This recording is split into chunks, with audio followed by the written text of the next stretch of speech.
Studies have shown that the average person has a minimum of $17,000 in debt. I'm talking about credit cards, car loans, lines of credit, and student loans. If you're tired of making the minimum payment every month, feeling like you're getting nowhere near clearing off that debt, then I'm hoping after I explain to you the steps that I took, you can start using those steps to fix your situation too. If you don't want to live a life where nearly all of your income goes to paying off your debt, leaving you with almost nothing to spend on yourself every month, then I'm going to explain how I personally cleared $50,000 in debt and the steps I took so hopefully you can clear your debt too. Quick disclaimer before we get into this, I am not an attorney, accountant, or financial advisor, nor am I holding myself out to be, and the information contained in this video is not suitable for financial advice from a professional who is aware of the facts and circumstances of your individual situation. I'm just going to explain how I got rid of my own debt.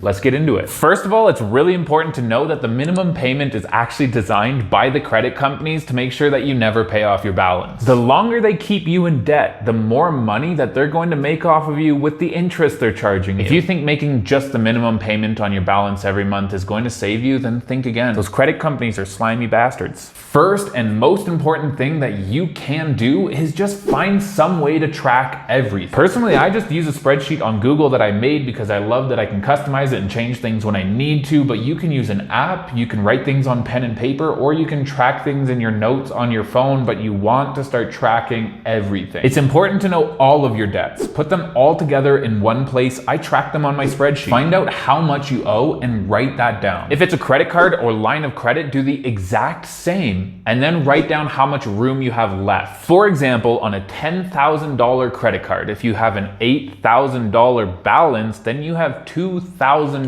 left. You're going to want to keep an eye on these numbers. Next to all of the debt that you write down, you're going to also want to write down the amount of interest that you're paying on that specific debt. You should be able to find the interest percentage pretty easy. Car loans and student loans can be pretty low, sometimes between 3 and 7%. Lines of credit can also be kind of low, between like 6 and 10%. But credit cards are the damn devil. Typically, credit cards interest rates are over 20%. Side note, it may not be a very good idea to go to one of those payday loan places for a loan. If you need to cash a check or something and you really have no other options, then sure, maybe you can cash a check or something there. But typically, from my experience, it's in a person's best interest not to take a loan from a place like Money Mart or anything similar. The interest rates at those places are insane. Anyway, let's get back to it. This next step hurts and a lot of people do not like it. It will be very important for you to look through your credit card statements or your line of credits or whatever you use to make monthly subscription payments. Find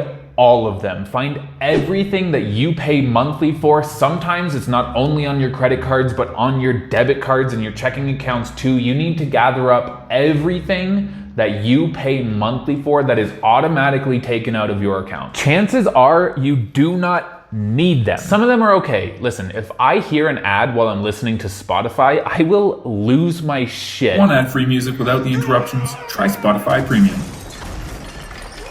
And so that one specifically, I can understand. YouTube Premium, you don't need it, cancel that. Any streaming services, you don't need it, cancel that. Just like get somebody else's password, ask a friend or family member for help. Be like, hey, I'm in debt. I need to get rid of as many monthly charges as I can. Can I use your Netflix? Most people I talk to about this just have so many subscriptions and they're spending money that they really don't have to. Now, if you're the person thinking, well, I don't want to get rid of Netflix or Disney Plus, then why are you here? Why are you watching this video? You want to clear overwhelming amounts of debt, but you don't want to do what's necessary? That's ridiculous. Anyway, if you followed that step, then you will have stopped spending unnecessarily in one area, and now you're going to have to look for other areas. Eating out at restaurants or buying fast food or even taking Ubers instead of public transit. And the worst one of all is constantly going out with your friends to get drinks or go to the movies or just do fun activities that you cannot afford right now. What I'm trying to get at is that to clear debt, a person needs to stop spending and start saving. Gather money so they can start paying things off. But what do you pay off first? Higher interest rate debt has to go first. For example, credit cards should probably be paid before a car loan. One thing that I did when I was really struggling was I actually got myself a line of credit that I used to pay off my credit card. The reason that I did this was because it cut my interest rate by way more than half, which allowed me to spend less on my monthly payments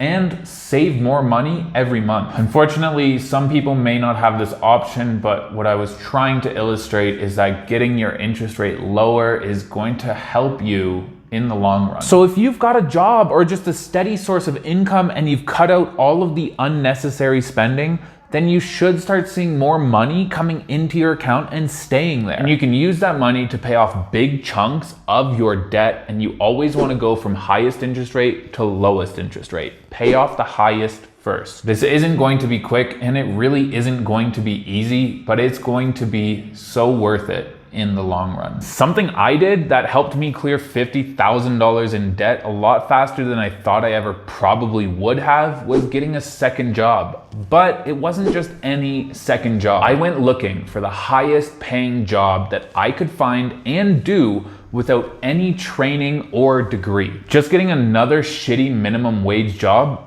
wasn't going to cut it for me. So for anybody watching this video that's struggling with debt, getting a second job or a side hustle can make a massive difference. I started looking into working in real estate and actually was able to find an area that I could jump into head first without the need of any training or certification, and that's exactly what I did. I went straight for it and I gave it all of my free time. And I have since made it my full-time job, which that income combined with the steps that I was following allowed me to clear the $50,000 in debt quicker than I thought I would have been able to. I will be making some videos soon about how I was able to use real estate to generate $250,000 in 9 months. So definitely subscribe. You won't want to miss those videos. But if you don't want to wait that long, then you can use the first link in the description. That'll take you directly to my calendar where you can book a free meeting with me to learn more about that. If you don't want to work in real estate but want to find a really good side hustle, then watch this video. It did really well and people really loved it. Hopefully it'll help you to find something that you can do to start bringing in more income. That way you can get rid of your debt faster.